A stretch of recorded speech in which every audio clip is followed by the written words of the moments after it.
we are now towards the end of the third week of Season 4. We are now about to finish the first cycle of Awakened raids. We started with Vault and then into Aberrus, and now this week into Amirdrassil. So it's time yet again for our weekly recap of how things have been going in both Mythic Plus and the raid in terms of specs performance so far in this season. Starting with Mythic Plus, where we started in week 1, in the first week of Vault and Tyrannical in Mythic Plus, where things were, still under construction. Many players didn't get their full tier set in week 1. We still didn't have our first bullion purchase for our first best in slot. All of the two-handed weapon users, for example, didn't have their upgraded legendary, etc, etc. We got into week 2 and we saw our first significant changes, and we pointed out a few days ago, for example, Elemental Shaman and Unholy DK doing much better last week in Fortified, with some other specs still continuing to stay up there, like Shadow, like Distraction, but also Marksmanship, Red Paladin, BM Hunter, Demolock,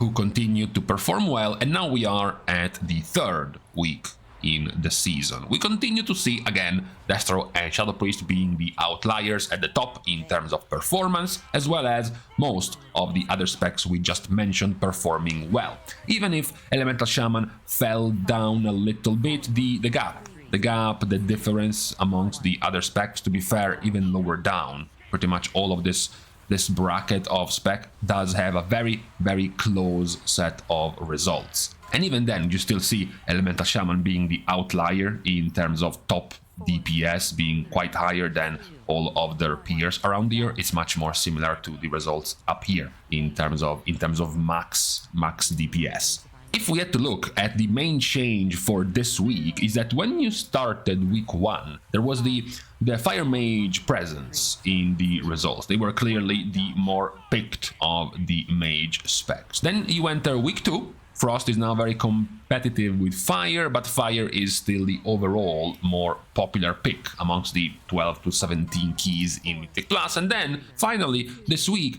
not only has Frost kept up being above Fire Mage by, very little, but what's more important is that now Frost Mage is also the more popular of the two options when it comes to Mage. This is even more visible when we move away from just the damage of Mythic Plus into the actual choice of specs in the keys, where Frost Mage has progressively gotten higher and higher every week, to the point that now they are matching Fire Mage. And of course, it's understandable to see Fire Mage drop in popularity, because of course many of the mages increasing Frost's popularity are Fire Mages. This is not going according to our narrative. Our narrative was, okay, Shadow is becoming popular, Destruction Warlock has a ton of AoE, what matches the best with these two caster specs is going to be Augmentation Evoker, and then this is going to mean all of the other melee specs will lose popularity as well as Mage. However, this did not go as planned. Yes, Shadow continued to grow in popularity, yes, Augmentation continued to grow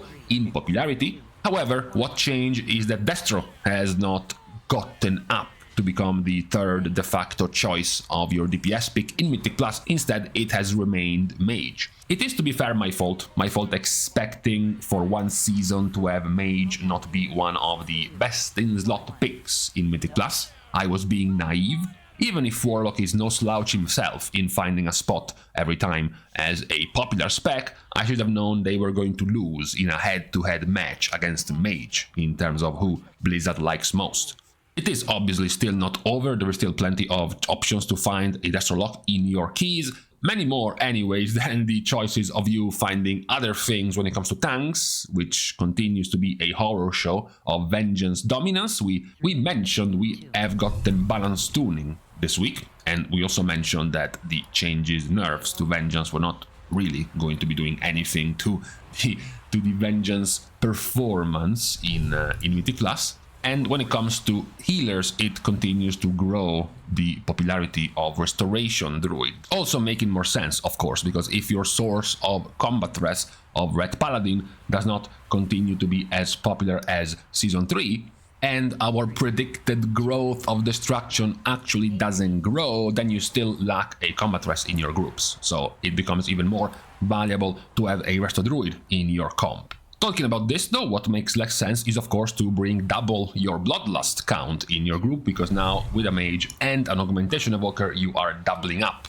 on the availability of this buff that you need in Mythic Plus. It is a classic. It is a classic to have Augmentation Evoker often become a stronger pick when it comes to caster comps, in this case Shadow and a Mage of choice. The extra protection, the extra tankiness, not much so for Mage, but for Shadow Priest is very helpful. For Augmentation, the extra help with stops and crowd controls is also helpful, because this comp is quite terrible when it comes to stops. You don't have a traditional interrupt when it comes to Resto. You have a terrible interrupt for both Fire and Shadow Priest, as well as the actual crowd control. Shadow Priest has a 45 to 30 second cooldown AoE Fear as their single AoE stop, and Mage is going to have a Fire Breath on a similar cooldown. So in terms of crowd control and interrupts and stops in general, this trio is not really that great. They get helped by Augmentation Evoker and their stops, but more importantly, completely carried by Vengeance. With their multi-AoE stops, including massive silences, is what helps this composition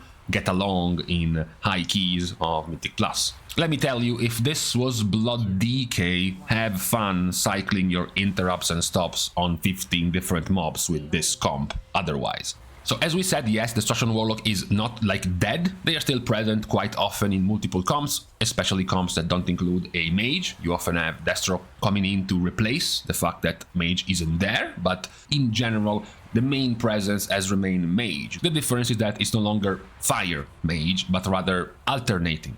It's Fire or Frost, or it's Frost and Fire, back to Fire and Frost, or Frost and Frost, or Fire, Fire, Fire.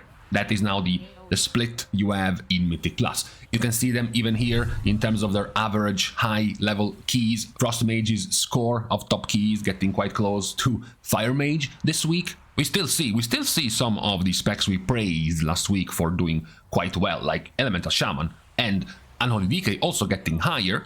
The state of Frost Mage is interesting because they have very few differences compared to a Fire Mage in terms of damage. Both specs, for those who have not checked out Fire Mages in a long time, Fire Mage has since lost that stigma of being a spec entirely dependent on their combustion.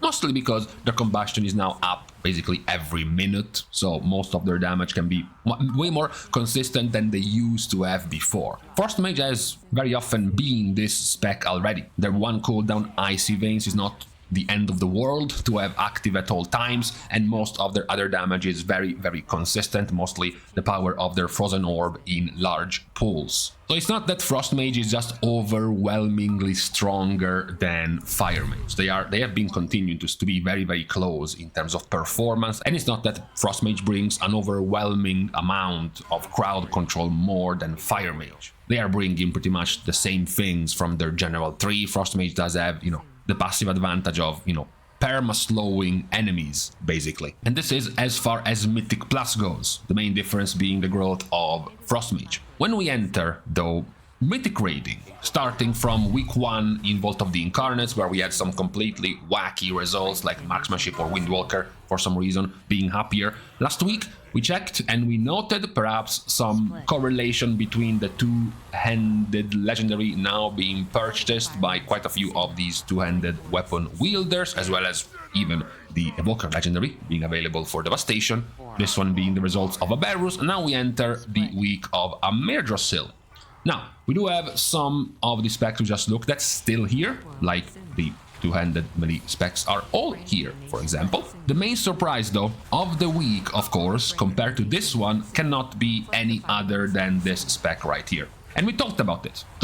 When we went over the buffs that were being given out in this reset, the buff to Assassination of 6% more damage. We said last week, looking at this, that with a 6% buff, Assassination would have ended up here, roughly a bit above Subtlety in this category of damage, and now they are here. They are doing slightly better, very likely also because many of the top rogue players switched to assassination. Another one of the differences, but this one is a bit misleading, is that while we continue to see at the bottom of the performance some specs like both of the druid specs as well as demo and destruction, what is unique is affliction, now surprisingly being in the top half of results. You know, we have made this discussion before, and it's not going to be any different in an awakened season, in a fated season. Some of these results can still be cheated through having top performance in a particular boss. And Affliction is doing the same on a fight like Tindral, by absolutely destroying the roots and the treants spawning on Tindral, getting them this damage, which is going to net out a higher overall result in terms of overall damage. So no, it's not that Affliction was just randomly buffed out of nowhere and is now super good. It's just, you know, a mere just sale, a few fights are favoring Affliction, so now this is the result in this week of Mythic raiding. If we have to raise our hands though for being wrong, one wrong pick would be Marksmanship Hunter. Because from week 1 we pointed out, yeah, but this is a meme. This is not going to stay this high. Marksmanship does have a very good profile in Vault of the Incarnates. Many of the bosses work very well with their, you know, 2 to 5 target cleave, which is very good in some of these fights with these type of damage profiles being available, and it was totally going to go much further down in Aberrus. Now, in Aberrus it did go further down, but not by that much. They were still quite competitive and working quite well in the raid, and now this week they are continued to be in the top half of results. So we can't definitely continue to consider this a fluke for Marksmanship Hunter. They do have a pretty consistent and respectable performance in the raid as well. They continue to be, of course, much less played than Beast Mastery Hunter, even on the 3rd week of the season, even on the 3rd week of practically better results than BM. It continues to be underplayed, but even when underplayed, their performance has gotten not nearly as bad as we thought in the raid. We then also have the results as far as healing is concerned, because something pretty interesting happened in week 1 during Vault of the Incarnates after the nerfs given to Mistweaver as well as the nerfs given to Discipline. It's like Preservation woke up and remembered that in Season 1 they used to be the top healer in Vault, and they topped the healing meters of the first week of the season. In week 2 they remembered they weren't actually that strong, and Shaman and Druid took over the results in Aberrus, and now we are back in Season 3, and Mistweaver and Discipline actually remembered they were the best specs in Amirjosil, and they are now at the top again. Now all of this is mostly irrelevant, right? The actual results in terms of difference in performance are very close to each other. You know, again, you have the outlier of Holy Paladin doing much worse than the others. Technically this week even Preservation is not doing nearly as well, but the gap amongst 5 different healers is only 14,000 HPS between 5 different healers. Even if we go back to Season 2, the gap between the 6th healer and the first one was 7,000 HPS, so we're talking about even less of a gap between the bottom and the top. And then week 1, which could have even been the more volatile one, the more different one in terms of results, it was still another, you know, 17,000 HPS gap between the worst and the best. So even with these constantly changing results in the raid, the TLDR is that actually all the specs are very competitive, and you can, let's just say, top the meters with any of these specs, no problem. Even seeing Mistweaver here, this is nothing like the horror show of Season 3, where it was common to see a Mistweaver some 100,000 HPS topping the other healers. Now it's much more competitive, with the exception, of course, of the guy at the bottom, Holy Paladin, who is not having too great of a time this season. And to be fair, has not had too great of a time ever since their Exodia period of Season 2 was cut to shreds, and the spec was severely hurt by the weakening after this period, and ever since they are not being nearly as effective, neither in Mythic Plus or in the raid. But these are all of the results that we have for the end of week 3, as we begin week 4, our second round of Fortified in Mythic Plus, as well as our 3rd bullion item becoming available next week, together with the 3rd crafted item also becoming available this week. So finally, I get to have my alchemical flavor pocket back, so I don't have to be triggered about losing my food buff anymore. So we have even more of a power-up coming live in a couple of days at the beginning of this new week, together with, of course, the soon release of Mr. Pandaria Remix coming live this Thursday. But for today, since we are still on Tuesday, this is all we have to go over. We are abandoning each other by saying the goodbyes to all of the Patreon supporters, as well as everyone else who is supporting for free by doing deeds such as liking and commenting on this video down below, as well as subscribing to the channel itself. Now, with these things out of the way, thank you guys again for watching. See you guys tomorrow, and in the meantime, it's back. Yep. The nose itching tremendously as we are finishing this video is on full throttle.